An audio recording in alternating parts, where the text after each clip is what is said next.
or who were inadequate parents before the separation. A legal presumption that joint custody be ordered prevents judges from taking these and other circumstances into account. Second, a presumption of joint custody would increase the adversarial nature and expense of litigation. To overcome the presumption, a parent would have to prove that joint custody is not good for the children, leading to accusations of parental unfitness and character attacks. Custody cases would thus become even more contentious and lengthy, all the while leaving the children in a state of uncertainty and instability. What's more, families are more likely to relitigate custody issues where courts mandated joint custody. As mentioned earlier by Justice Baer, this was precisely the finding in Oregon, where once they enacted a presumption of joint custody, litigation nearly doubled. It is also telling that one state, California, did enact a presumption of joint custody back in 1979, but then after years of contention, they repealed it in 1994 because it was simply unworkable.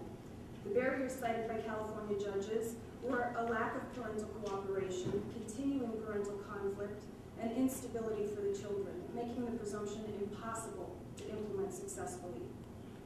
Third, presuming that custody should be split jointly prioritizes parents' desires over what is best for children. Joint custody may work well where parents can cooperate, put their children's interests ahead of their own, and who live near each other. Many divorcing families simply don't meet these criteria.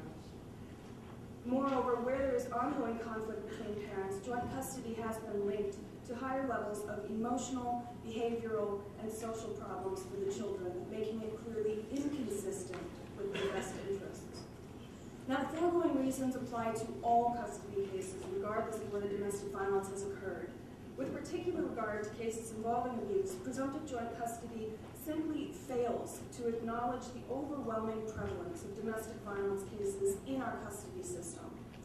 As mentioned earlier, the vast majority of separating parents are able to agree on parenting arrangements. In the subset of cases in which parents do not agree, the majority of these cases involve domestic violence as a major factor. These are the cases in which the parents turn to the courts for resolution and to which courts apply custody law. The prevalence of domestic violence within this subset of cases strongly compels that custody law address safety from abuse throughout every provision. House Bill 463 would do exactly the opposite, ignoring domestic violence and preventing judges from even considering it.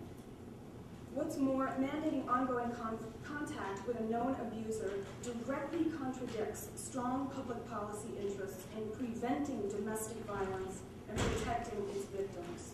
A law that would effectively force domestic violence victims to have ongoing contact with their abusers endangers victims and thereby flies in the face of the policy interest in protecting victim safety. The tragic reality is that sometimes the co-parent of a child is the very same person who has brutally abused the co-parent, including threats and even attempts